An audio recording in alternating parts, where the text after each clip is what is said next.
Okay, hello everyone, and greetings from San Francisco, California. Thank you for attending this lecture today on breast cancer. My name is Dr. Rebecca Deboer. I usually go by Becky, and it's a pleasure to give this lecture to you today. I wish it were in person, but I'm glad to be able to do it over Zoom. So without further ado, I'm going to share my screen and turn off my video, and we'll get started. So I'm a medical oncologist at the University of California, San Francisco, or UCSF. And before I came to UCSF, I lived in Rwanda for a couple of years and worked as an oncology clinician at Butaro Hospital.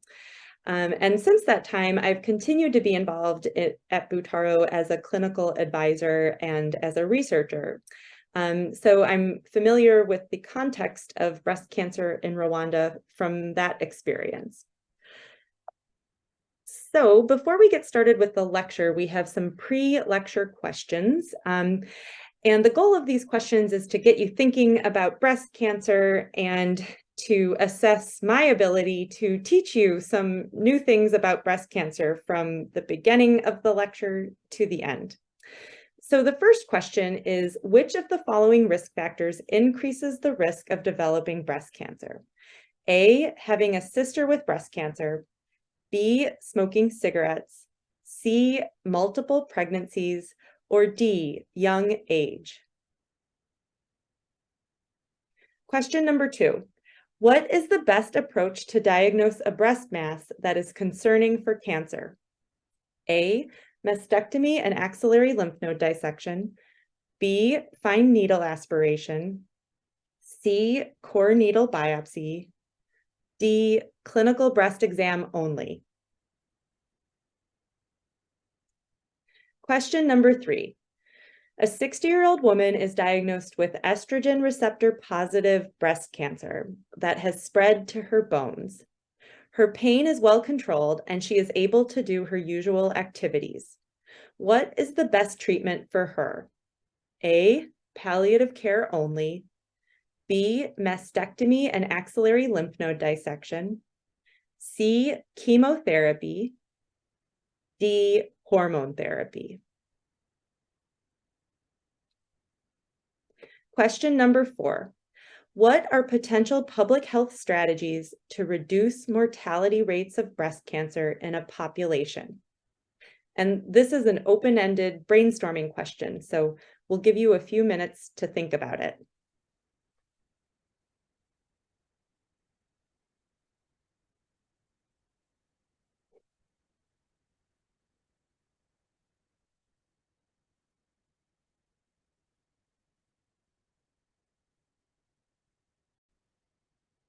Okay, so let's get started with the lecture.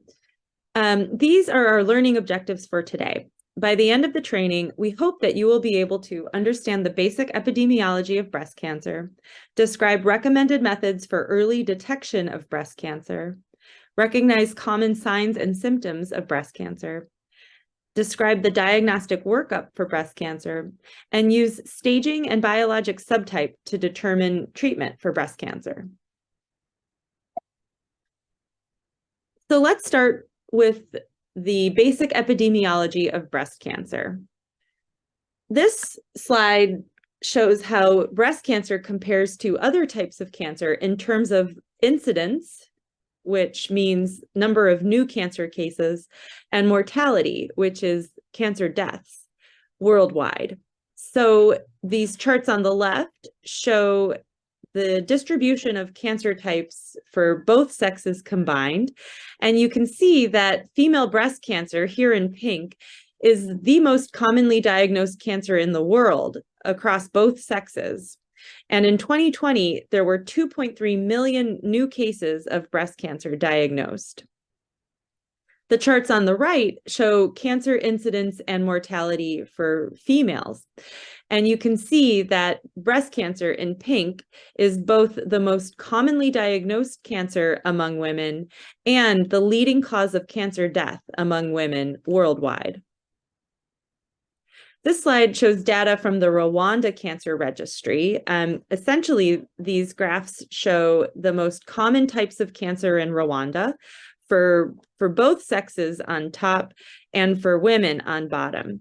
And you can see in both groups, breast cancer is the leading cancer diagnosis in Rwanda, although cervical cancer is right behind it. There are almost as many new cases of cervical cancer as breast cancer. This map shows the incidence of breast cancer across the world by country. And so the darker blue signifies higher incidence rates per population, and the lighter blue signifies lower breast cancer incidence per population. And this graph is actually showing age standardized incidence rates. So what that means is these numbers have been adjusted to control for the age structure of a population. So, some countries have older populations, some countries have younger populations, and this could skew a comparison of breast cancer incidence because breast cancer is more common as people age. And so they've used fancy statistics to control for age structure. And still, even with doing that, we see that the highest incidence of breast cancer is found in countries like the US, Canada, countries in Europe, Japan. So these are high-income countries. Whereas countries with the lowest incidence rates of breast cancer are countries in Central Africa, for example, in South Asia, and many other low and lower middle income countries. So when we think about variation in breast cancer incidence, the question is, well, what causes some people to be at higher risk and some people to be at lower risk of breast cancer? And there are several risk factors that affect one's risk of developing breast cancer. I already mentioned one of them, which is age. So we know that the risk of breast cancer goes up as people get older. This chart shows this based on data from the US. So we can see here that as one's age goes up, the probability of developing breast cancer in the next decade also goes up. And so, for example, in the US, by the age of 70, a woman has almost a 4% chance of developing breast cancer in the next 10 years. And if women live to be 80, they have a risk of around 12% of developing breast cancer, or in other words, 1 in 8 women will develop breast cancer in the US by age 80. There are several other risk factors that affect one's risk of developing breast cancer. This graphic shows factors that decrease one's risk on the left and factors that increase the risk of breast cancer on the right. So to go through them, we can see here that maintaining a healthy weight and exercising regularly decrease the risk of breast cancer, whereas obesity and a sedentary lifestyle increase the risk of breast cancer. There are several reproductive factors that reduce the risk of breast cancer. So pregnancy and multiple pregnancies more strongly decrease the risk of breast cancer. Having an early pregnancy before age 25 decreases the risk. Breastfeeding decreases the risk of breast cancer. And early menopause before age 50 decreases the risk of breast cancer. And all of these things decrease the risk by reducing the body's exposure to unopposed estrogen. On the other hand, factors that increase the risk of breast cancer include heavy alcohol consumption, exposure to high doses of radiation, and this was especially an issue back in the days where we were using a lot of radiation to treat diseases like Hodgkin lymphoma, for example, which we're not doing as much these days. Aging, we already talked about. Family history of breast cancer increases the risk, and so does inherited genetic mutations, which we'll talk about some more. And then using hormone replacement therapy, which used to be done more commonly to treat the symptoms of menopause, that actually can increase the risk of breast cancer as well. This graph is another way of thinking about risk factors. It quantifies the relative risk of breast cancer according to risk factor. So, for example, we see that having a BRCA mutation increases one's risk of breast cancer by 10 compared to average. Whereas some of the other risk factors like early menarche, late age of the birth of first child, those increase the risk to a lesser degree. There are some types of benign breast disease that are associated with higher breast cancer risk, like atypical ductal hyperplasia or papilloma, whereas other types of benign breast disease, like a fibroadenoma, do not increase breast cancer risk. So let's talk some more about family history. We know that a positive family history of breast cancer does increase one's risk. So, for example, having one first-degree relative with breast cancer, like a mother or a sister with breast cancer, increases one's risk by twofold. And having two first-degree relatives increases one's risk by threefold.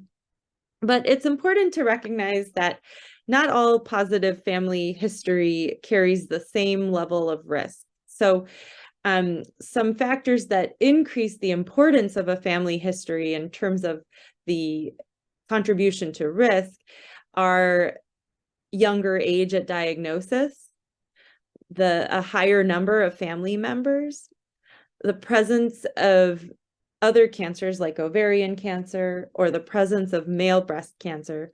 All of these lead to a higher risk associated with a positive family history. Whereas, having one cousin who had breast cancer at age 65, that's less of a higher risk for breast cancer. It's also important to point out that most breast cancer patients do not have a family history. So even though positive family history does increase risk, the majority of people who develop breast cancer do not have a family history. In the US, 75% of breast cancer patients have no family history. And this is important because often I hear from patients when they're first diagnosed, they say, how could I get breast cancer? No one in my family has had it. Or sometimes they say, no one in my family has ever had cancer. And actually, that is true for most patients when they're first diagnosed. It's also worth noting that the mutations that are associated with an increased risk of breast cancer, so these are mutations that are inherited through the germline, these are responsible for a small minority of breast cancers. So in the US, for example, 5 to 10% of all breast cancers are associated with a genetic mutation that somebody inherited. What that means is the vast majority of breast cancers are not related to any specific mutation that somebody inherited from their parents. BRCA1 and BRCA2 are genes that are involved in DNA repair pathways, and mutations in BRCA1 and BRCA2 are the most common cause of hereditary breast cancer. People who have mutations in BRCA1 and BRCA2 or BRCA2 have a very high lifetime risk of developing breast cancer, something like 55 to 80%. And mutations in these genes also increase the risk of other cancers like ovarian cancer, prostate cancer, and colon cancer. And we know that when women develop breast cancer that's associated with BRCA mutation, it's often at a younger age than average. So we've been talking about the risk of developing breast cancer and breast cancer incidence, but I also want to spend a moment talking about breast cancer mortality.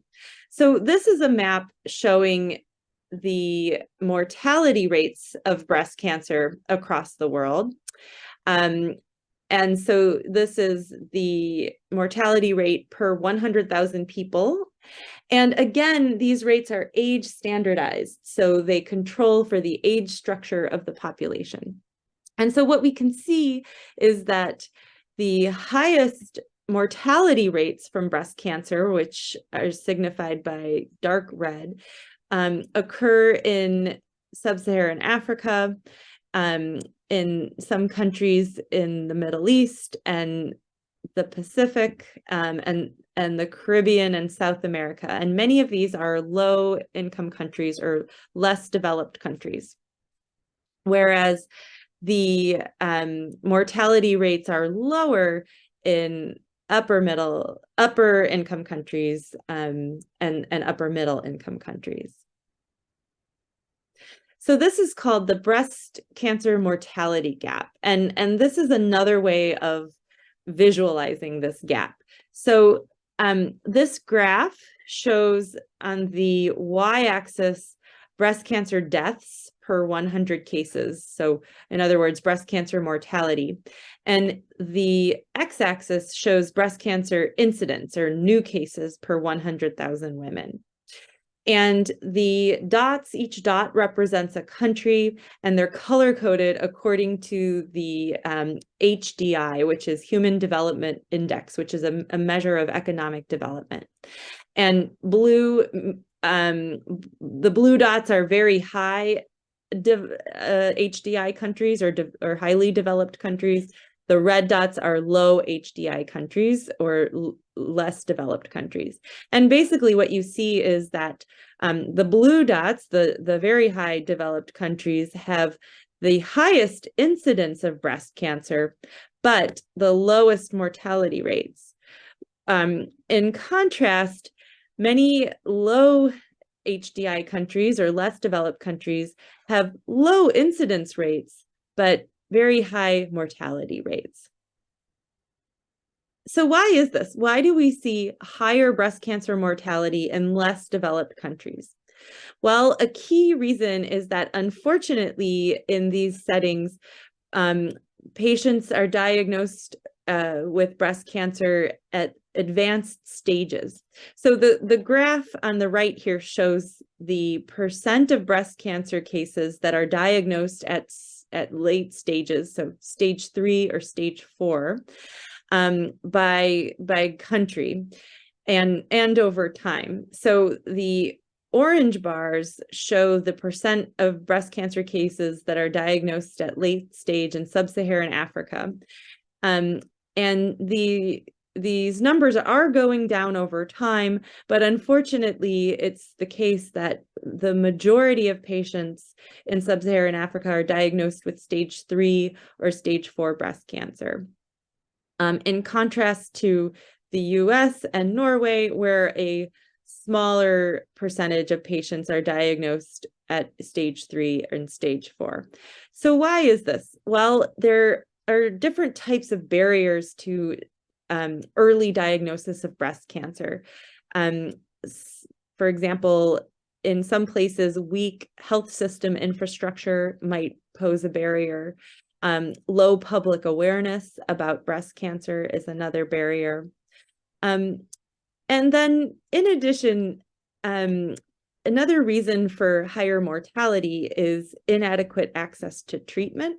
So it is the case in many places that even when patients present with curable disease, they may not have access to highly effective cancer treatment and therefore are at higher risk of death from breast cancer.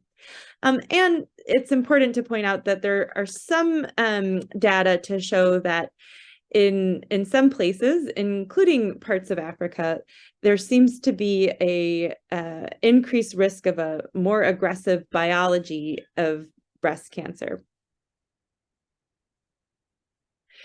But there's reason to be optimistic that things will improve. This slide shows improvements that were made in the US in the 20th century. So this is a graph of breast cancer incidence in the red diamonds and mortality in the circles down here. And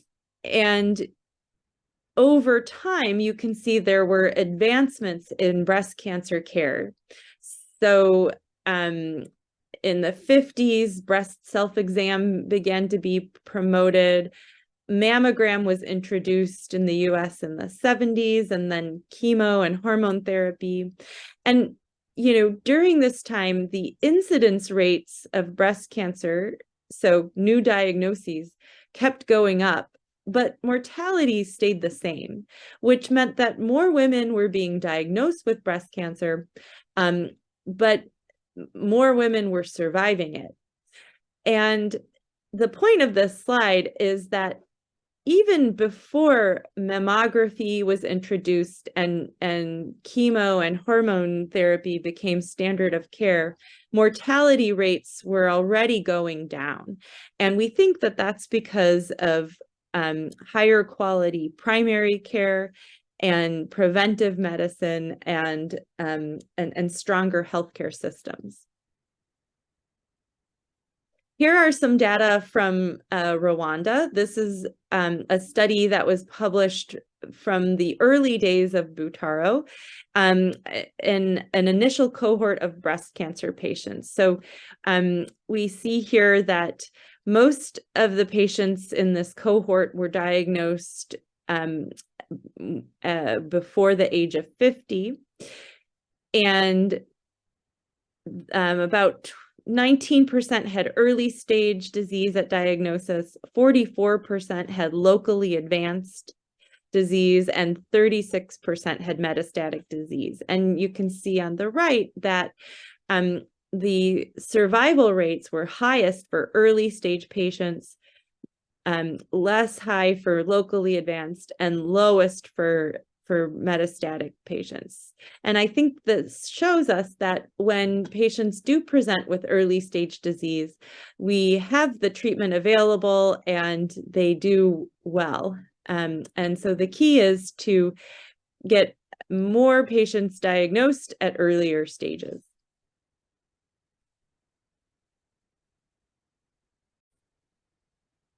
Okay, so now we're going to switch gears, and for the rest of the lecture, we're going to talk about more clinical aspects of breast cancer. So first, we'll start with methods for early detection of breast cancer.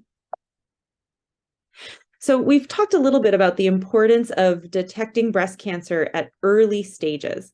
It's really important to remember that breast cancer is curable, but only if it's detected at these early stages, when the disease is confined to the breast and the axillary lymph nodes, and when all disease in the breast and the nodes can be surgically removed.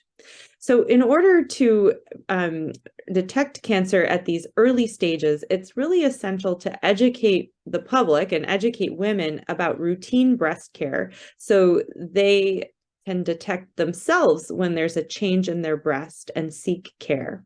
And then it's important to make breast exams available at health centers so that healthcare providers can also detect breast cancer at its earliest signs. So there are a couple of different approaches to the early detection of breast cancer, and I want to talk about both screening and early diagnosis. And often these terms are used interchangeably, but in fact, they mean two very different things. And this graphic is meant to show the difference between them. So this arrow represents the progression of cancer. Cancer starts out as in healthy cells that develop mutations and become abnormal cells. And then these abnormal cells turn into cancer cells. And initially, these cancer cells are pre-invasive. They're just located inside their primary site. So, for example, inside a breast duct. But eventually these cancer cells acquire the ability to break through and invade into nearby tissue. So, into the nearby breast and become a tumor in the breast. And that's invasive cancer. And eventually the cancer cells in the tumor escape and spread to other parts of the body. And that's when breast cancer becomes life-threatening. Typically, people first begin to develop the symptoms of breast cancer in the early invasive stage. So, the cancer cells have invaded into the breast, formed a tumor, and then typically a patient or a physician or a nurse can feel a lump in the breast. Okay, so screening is an approach of detecting cancer before it becomes symptomatic, before a person can feel a lump in their breast. So what that means is screening is looking for cancer or pre-invasive cancer before it causes symptoms. And to do that, we need a public health strategy that looks for early cancer in people without symptoms, in healthy people. And that's requires a sort of big population-wide approach. In contrast, early diagnosis means diagnosing cancer as soon as the symptoms first develop. So as soon as a lump in the breast becomes apparent, the patient seeks care, the provider recognizes it, and refers the patient for a diagnosis. And so while screening targets an entire population, early diagnosis really targets people who have already developed symptoms of cancer. For breast cancer, the primary method of screening in high resource settings is mammography. So a mammogram is a type of X-ray of the breast that picks up very tiny cancers at early stages. So you can see an example of a mammogram picture here. And at this point in Rwanda, mammogram screening is not yet available at the population level. Instead, currently, the recommended approach in Rwanda for early detection of breast cancer is early diagnosis. So diagnosing breast cancer at early stages when the disease is curable. And this requires public education, so raising awareness and educating people about the importance of seeking care for breast lumps, and educating providers in how to perform clinical breast exams at health centers and district hospitals, and how to, refer patients promptly to get diagnosed with breast cancer. Okay, so next we're going to talk about common signs and symptoms of breast cancer.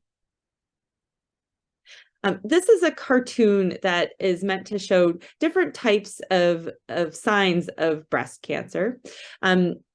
I think the most common sign of breast cancer is a lump in the breast, but there are other signs that we often see.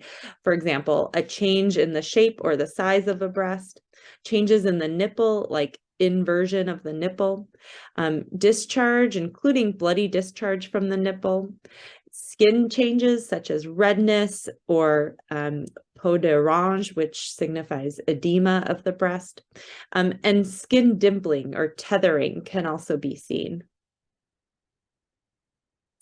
In more advanced disease, we can see symptoms of metastatic breast cancer.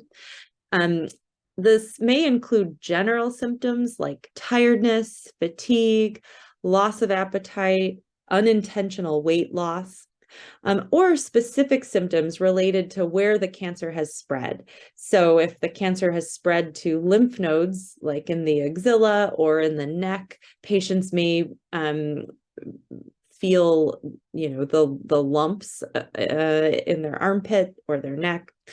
For disease that's spread to the bones, patients may present with bone pain or a fracture sometimes. For disease that's spread to the liver, we may see jaundice or abdominal distension. For disease that's spread to the lungs, we can see patients can present with shortness of breath, pleuritic chest pain, sometimes pleural effusion from the cancer. And we do see cancer spread to the brain. This can present as a headache or neurologic changes, for example. So now let's talk about the diagnostic workup for breast cancer.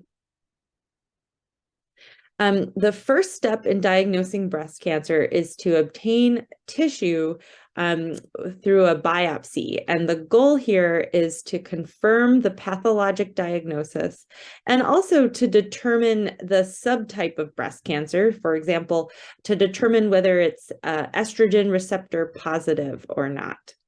And there are three main types of breast biopsies. So this picture shows first a fine needle aspiration, and this is really an aspiration of tumor cells in liquid form, just using a needle and a syringe, and that's called a fine needle aspiration, or FNA. The second type is a core needle biopsy, and this is performed often with an ultrasound to help localize the tumor. And a core needle biopsy uses a larger needle that has a hollow core that can remove a solid piece of tissue from the tumor. And then the third type is an open or surgical biopsy. And this is basically, performing a small surgery to remove a chunk of the tumor or sometimes an entire tumor. Out of all three of these biopsy types, the best is core needle biopsy, ideally with an ultrasound. And the reason for that is it gives a more accurate diagnosis than a fine needle aspiration, because the pathologist can actually see a piece of the tumor instead of just liquid cells. And this type of biopsy is much less invasive than an open biopsy or a surgical biopsy. So let's talk about the pathologic diagnosis of breast cancer. The picture on the left shows sort of a picture of the progression of breast cancer from normal cells to invasive disease. So we're looking here at the anatomy of the breast. The breast, of course, is composed of milk ducts that have lobules on one end where milk is produced, and then tubes where the milk flows out of the breast through the nipple. And cancer can arise either from the lobules, which is lobular cancer, or from the ducts, which is ductal cancer. And what this looks like here, you can see cross sections of a breast duct, and typically these ducts are lined with a uniform layer of normal cells. But in the case of cancer, these cells become atypical and they proliferate, and then they turn into cancer cells. And initially, the cancer cells are confined to the duct, and that's called ductal carcinoma in situ, or DCIS. And that's a pre-invasive lesion or a pre-cancer. But eventually, those cancer cells develop the ability to invade into the nearby breast tissue. That's called invasive ductal carcinoma. So the most common types of breast cancer are invasive ductal carcinoma. In the US, that accounts for 80% of all invasive cancers, and invasive lobular cancer is the second most common. And then there are several more rare subtypes that we're not going to talk about today. We also do see in situ carcinoma when we do biopsies, and that again is a precancerous lesion. Okay, so in addition to the different histological types of breast cancer, there are very important biologic subtypes of breast cancer that are categorized by different receptors that live on the surface of the cancer cells. And there are three main subtypes. The first is the largest group, which is estrogen receptor positive cancers. So these are breast cancers that overexpress estrogen receptors in their cells. And I should add, progesterone receptor, or PR, is also included in this category.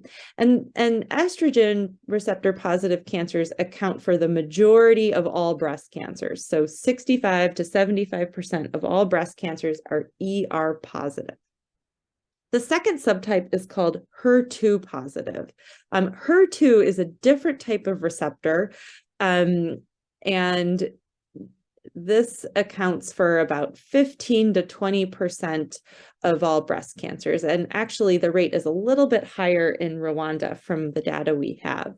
And HER2 positive breast cancer can also be ER positive, but the HER2 is the more important receptor when it comes to treatment. So we usually include these patients under the HER2 category. And then the third subtype is called triple negative breast cancer. And basically this means that the cancer is negative for estrogen receptor and progesterone receptor and HER2 receptors. And so we call that triple negative. And this is the smallest subtype. Okay, so what does this actually mean? These are some cartoons to sort of explain a little bit more about what these receptors do. So on the left, this is a picture of estrogen receptor. So this orange circle is a cell. The blue circle is the nucleus inside the cell. And estrogen receptors float around inside the cell, and they bind to estrogen, which of course is the female hormone that's circulating in the body. And basically the estrogen binds to the receptor and signals to the cancer cell to grow. It kind of serves as food for the cancer cell and causes it to grow. Similarly, in HER2 positive breast cancer, HER2 receptors are overexpressed on the surface of the cell. So, normal cells have HER2 receptors in small numbers, and HER2 receptors bind to their ligand, and that signals to the cell to grow. HER2 positive breast cancer has way too many of these HER2 receptors on the surface of the cell, and basically that causes uncontrolled growth of the cancer. So that's what these receptors look like in cartoon form. This is a picture of how we see them in real life. So it also goes to show why it's so important to get biopsies to diagnose breast cancer, because the pathologist actually looks at the tissue from the biopsy under a microscope, and they do special stains to look for ER, PR, and HER2. So you can see here, these are pictures of the tumor under the microscope, and the tumor in these three bottom rows have been stained for these receptors using something called immunohistochemistry. And the stain shows up as brown anywhere the receptor is positive. So you can see here, the ER stain is turning brown, that means these tumors are ER positive. Whereas on this side, they're not staining at all. That means these tumors are ER negative. And the same is true for HER2. These are pictures of HER2 positive cancer. Okay, so after we've made the diagnosis of breast cancer, we know the subtype, the next step is staging. And the goal of staging is to figure out how far has the cancer spread. So the first step is a history and physical exam. And you want to ask the patient about their symptoms, both related to the breast, the axilla, the neck, and potential metastatic sites. And then, of course, you want to do a physical exam focused on these sites as well.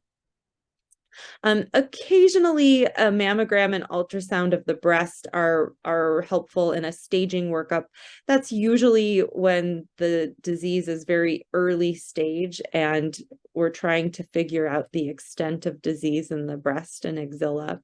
But more important for most patients are labs and imaging of the body. So for labs, we get a full blood count. It is possible for metastatic breast cancer to involve the bone marrow. So we, of course, look at the blood counts. We look at liver function tests to screen for potential liver metastases.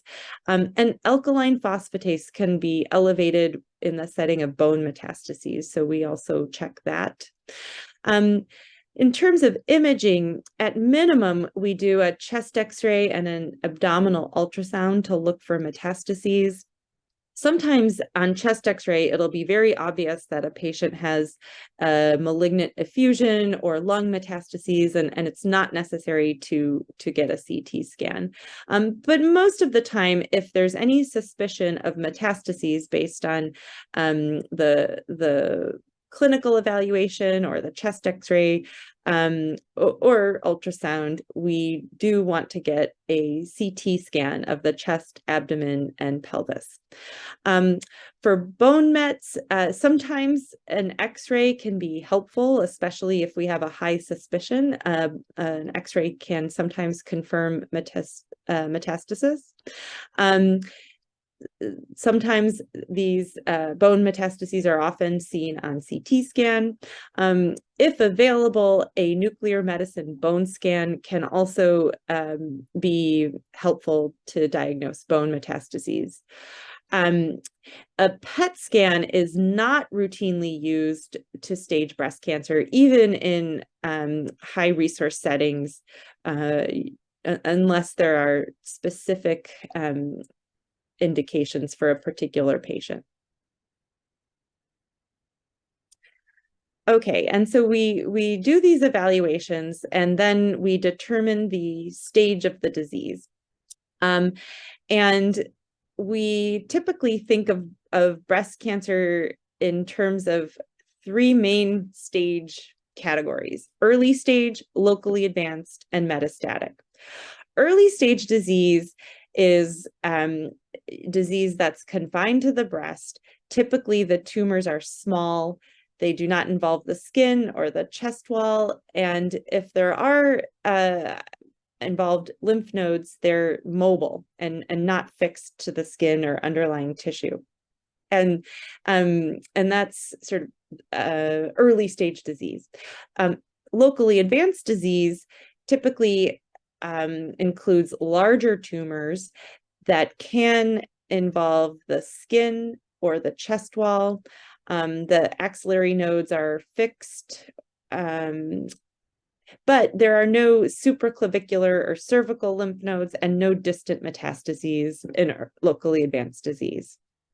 Metastatic disease means that the cancer has spread to distant sites, including supraclavicular nodes or cervical lymph nodes. Okay, so finally, we're going to talk about treatment. and specifically how we use the staging and biologic subtype to determine the treatment recommendations. There are 5 main types of treatment for breast cancer, and we can think of them as local treatments like surgery or radiation, which are targeted toward the tumor itself and its specific location. And then systemic treatments or medical treatments, including hormone therapy, chemotherapy, and targeted therapy. And these work by, of course, floating through the body system to treat cancer cells that may be outside of the breast. Okay, so we're going to go through each one of these in a little bit more detail. First, there are different types of breast cancer surgeries. In Rwanda, most of the time, the preferred surgery for breast cancer is a modified radical mastectomy, which means removal of all of the breast tissue and an axillary lymph node dissection, or removal of axillary lymph nodes. There are some other types of breast cancer surgeries. So, for example, a lumpectomy is a surgery that removes just the tumor and leaves the breast. And a simple mastectomy is removal of breast tissue, but not of the axillary nodes.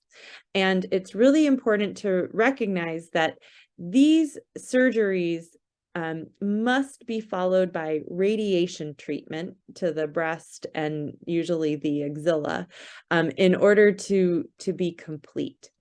These surgeries, if they're not followed by radiation, they are inadequate treatment to cure breast cancer, and the patient is at a much higher risk of breast cancer recurrence. So if you see a patient who's had a lumpectomy and they're not able to get radiation, the best thing to do is to complete the surgery with a modified radical mastectomy. So I mentioned radiation, and of course in Rwanda, the radiation facility opened at Kanombe a few years ago, and radiation is now available for some patients. So I'll just explain a little bit about what radiation is. Radiation is the use of high energy radiation or high energy X-rays to kill cancer cells. So basically, a radiation machine is programmed to target the tumor specifically with radiation and kill the cancer cells, and ideally to spare the surrounding tissue and organs as much as possible. And for radiation is not needed for all patients with breast cancer, but in some situations it can really improve breast cancer outcomes.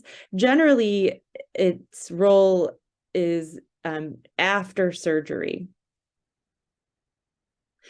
Okay, and then the systemic therapy or medical therapy options for breast cancer include hormone therapy for patients with estrogen receptor positive disease. So again, the patients with ER positive disease have estrogen receptors that are driven by the female hormones estrogen and progesterone, and these hormones feed the cancer and cause it to grow. And so hormone therapy, it actually should be called anti-hormone therapy, because the way hormone therapy works is by blocking the hormones from feeding the cancer. And there are 2 main ways to do this.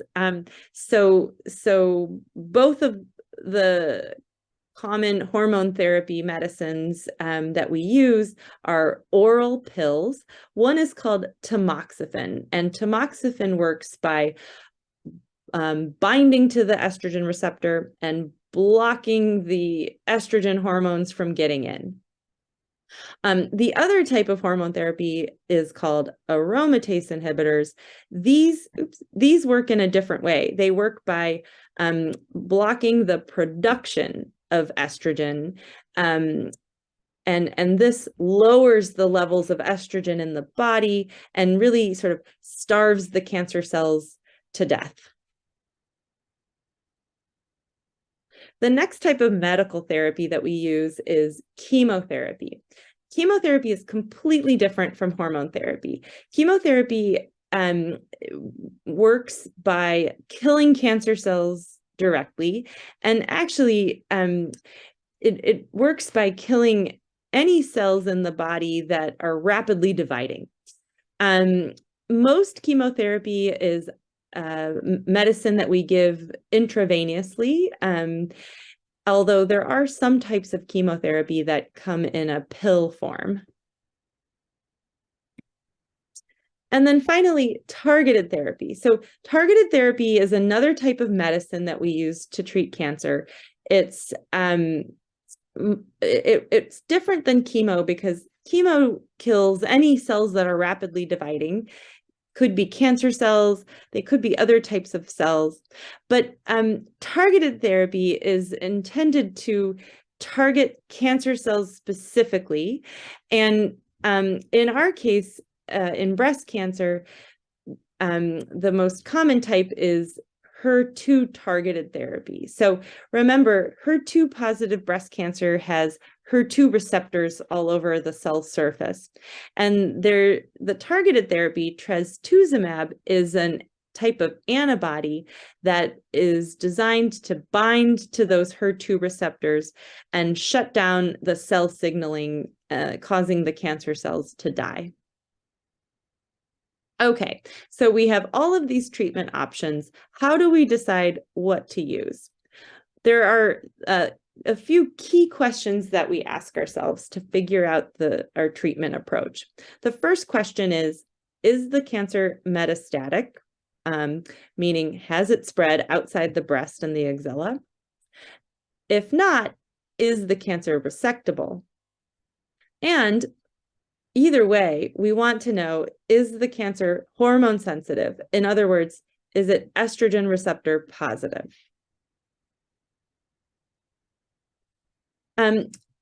So the reason that we ask, is the cancer metastatic, is because this really determines the overall approach.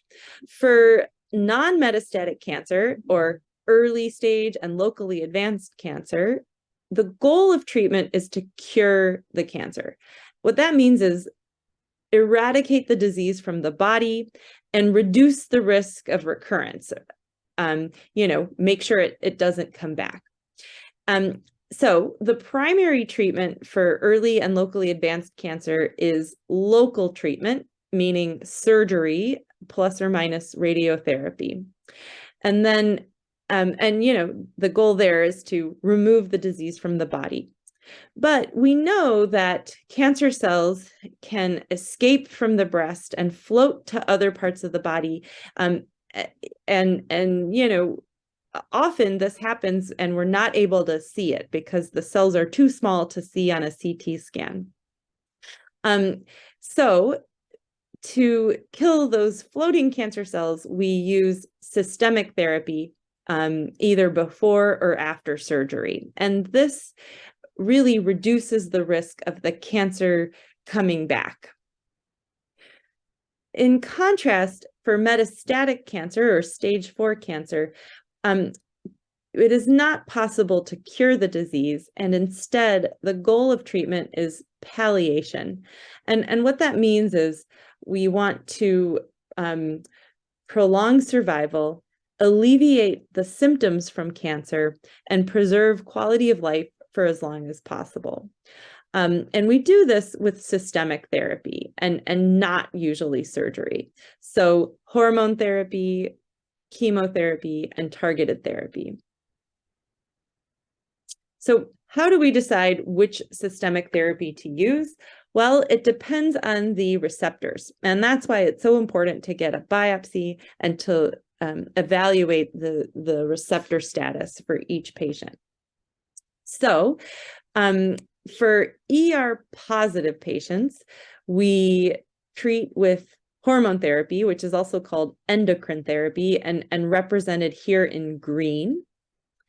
And for ER negative patients, we can't use endocrine therapy, it won't work, but instead we use chemotherapy. And similarly, for HER2 positive patients, we use targeted therapy, or anti-HER2 therapy, which is represented here in purple. And for patients who are HER2 negative, we do not use targeted therapy. So we have, some patients who are both ER positive and HER2 positive. And for these patients, we use endocrine therapy and HER2 therapy and also chemotherapy. For our patients who are triple negative, they don't have any receptors, our only option is chemotherapy. Okay, so how do we put this all together? Well, for early stage patients, we start with surgery. Again, a mastectomy and axillary dissection for most patients. And then after surgery, we give systemic therapy. For patients with locally advanced cancer, we generally start with systemic therapy first to try to reduce the tumor prior to surgery, and then we do surgery if possible.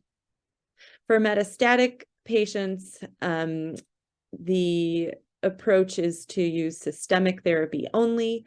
Generally, we do not do surgery in metastatic disease. And for these patients, it's really critical to provide supportive care as well.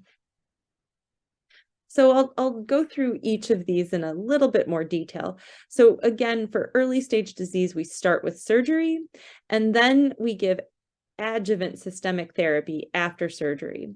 For a lot of patients, this means chemotherapy for 6 months if there are high-risk features present. For patients with HER2 positive disease, we add targeted therapy during and after chemo. And for patients with ER positive disease, we give hormone therapy. Again, those are oral pills that patients take every day. And we give them on a long-term basis. So for at least 5 years, sometimes more. Okay, for locally advanced disease, we start with systemic therapy first. Most of the time, this means chemotherapy for about 6 months. If patients have HER2 positive disease, we add trastuzumab as well. Every once in a while, we use endocrine therapy or hormone therapy in the neoadjuvant setting.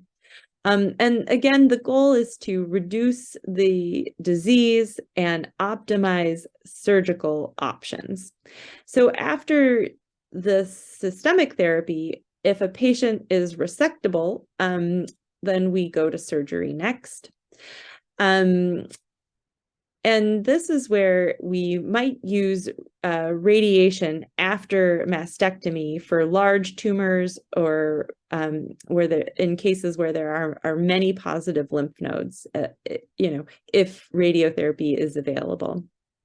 And then after surgery, we continue adjuvant systemic therapy for HER2 positive patients with trastuzumab and for ER positive patients with hormone therapy. And sometimes we continue a chemotherapy pill for triple negative patients as well. So the treatment for metastatic disease is really a different paradigm. The mainstay of treatment for metastatic disease is systemic therapy. And we do have several different drugs we can use. And in general, the approach is to use one at a time, sequentially. And we continue each drug until the disease progresses or until the toxicities or burdens of treatment outweigh the benefits. And then we may switch to another drug, or we may switch to palliative care, depending on how the patient is doing. It's really important for patients with stage 4 or metastatic disease to provide supportive care as well. This can mean pain control, managing other symptoms, providing psychosocial support, and helping the patient and the family with advanced care planning. And that means helping to prepare them for what lies ahead as their cancer advances. For ER-positive breast cancer, the preferred approach for metastatic disease is hormone therapy. And this is because hormone therapy works really well to treat most ER-positive breast cancer. And we almost always prefer to start with hormone therapy first. We often will use one type of hormone therapy, and then when the disease progresses, we use another type. And only when the disease is clearly resistant to hormone therapy do we switch to chemotherapy. However, for patients with ER-negative disease or for patients with HER2-positive disease, we start with chemotherapy and we add trastuzumab if the disease is HER2-positive. And again, the goal is not to cure the disease, but to prolong survival and to improve symptoms and quality of life. So I'll talk a little bit here about breast cancer during pregnancy. We do not uncommonly diagnose breast cancer during pregnancy, and it's important to realize that breast cancer can be treated during pregnancy. Surgery, in particular, is safe during all trimesters of pregnancy, although we prefer to avoid surgery during third trimester if possible because of the risk of premature labor. Chemotherapy is also safe during the second and third trimesters of pregnancy, although we do try to hold it at the very end to avoid increased risk of infection near delivery. However, hormone therapy should not be used during pregnancy because there's a risk of damage to the fetus.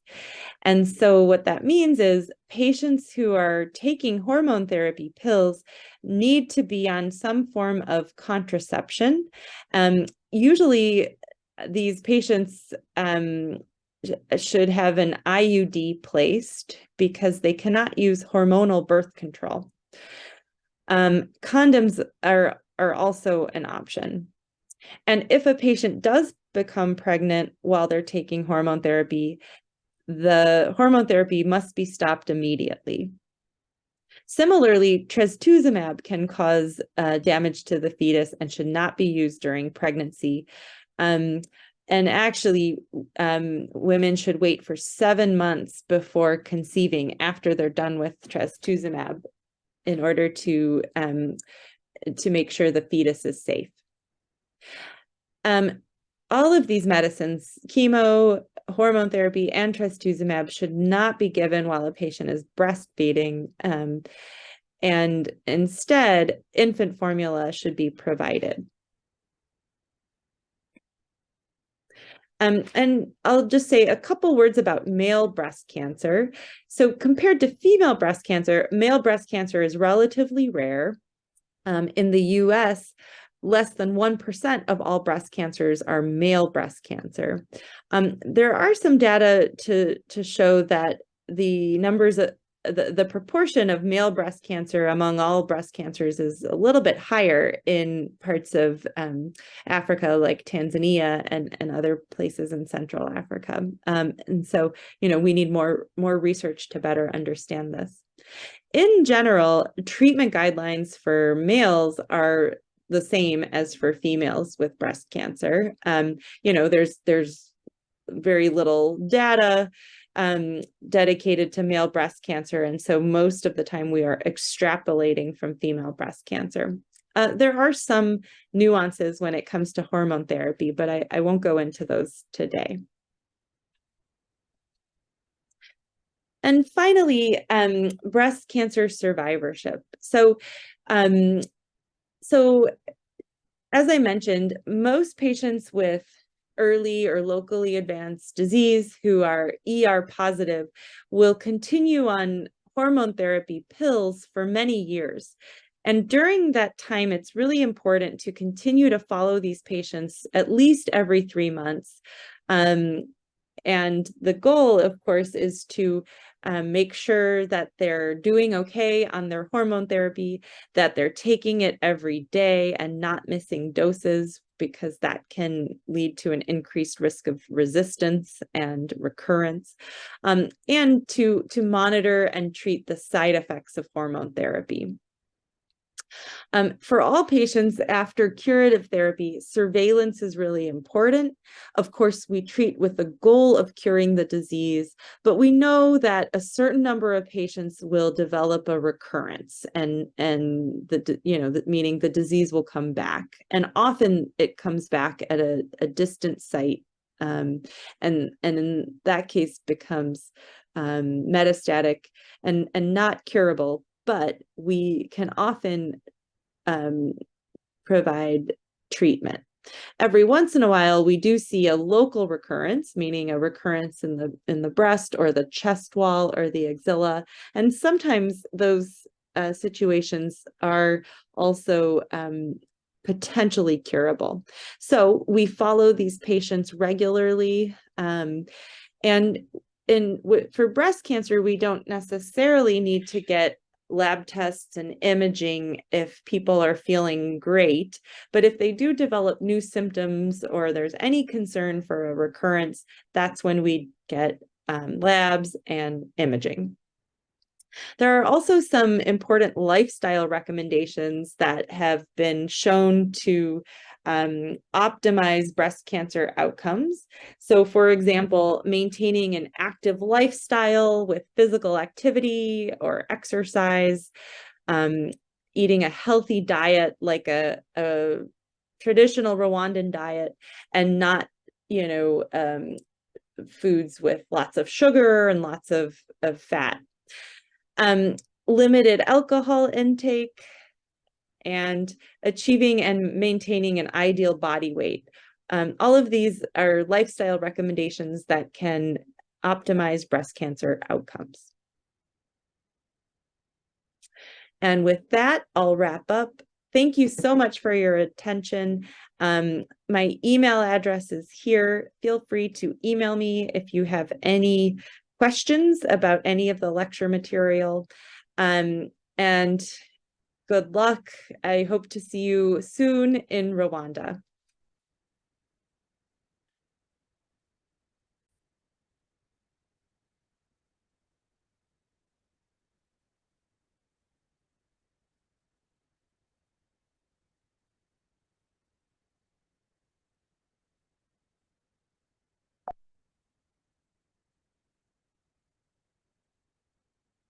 Okay, so I am going to turn to the post-lecture questions. So we're going to revisit those questions we asked at the beginning. The first one was, which of the following risk factors increases the risk of developing breast cancer? And the answer is A, having a sister with breast cancer. This is the best answer because we know that a positive family history increases the risk of developing breast cancer. And in particular, having a first-degree relative, like a sibling, increases the risk. Smoking cigarettes is a risk factor for many other types of cancer, but the data for breast cancer is not very strong. Alcohol is a more significant risk factor than cigarettes for breast cancer. Multiple pregnancies, we learned, is protective against breast cancer, and so is young age. The risk of breast cancer goes up with age. The next question was, what is the best approach to diagnose a breast mass that is concerning for cancer? The answer is C, core needle biopsy.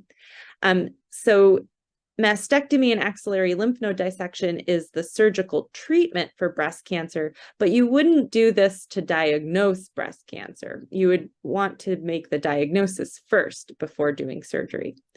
A fine needle aspiration is another type of biopsy that can diagnose breast cancer, but it's less preferred than a core needle biopsy because the fine needle aspiration removes cells in liquid form, and it gives less information to the pathologist about the structure of the cancer. D, clinical breast exam only is not correct because a clinical exam cannot confirm the pathologic diagnosis. And so a clinical exam concerning for cancer needs to be followed up with a biopsy. The third question was, a 60-year-old woman is diagnosed with ER-positive breast cancer that has spread to her bones. Her pain is well controlled and she is able to do her usual activities. What is the best treatment for her? The answer was D, hormone therapy. So just to review, patients with ER-positive breast cancer are almost always initially sensitive to hormone therapy, and this is the preferred approach in their case compared to chemotherapy. And you wouldn't do mastectomy for a patient with metastatic disease to the bones because the patient will not be cured, and the surgery will ultimately not benefit them. And then palliative care only, may be an option for some patients, but this patient is highly functional, and so we would typically at least try hormone therapy before transitioning to palliative care alone. Finally, what are potential public health strategies to reduce mortality rates of breast cancer? This was a brainstorming question. And some answers here are to promote early diagnosis by raising public awareness about breast cancer, including that it's curable, by educating people to seek care at the first symptoms of breast cancer, and by training primary care providers in clinical breast exam and referral processes. In addition, it's important to improve treatment outcomes by expanding access to effective treatment, improving the quality of cancer care delivery, and promoting treatment adherence and retention in care.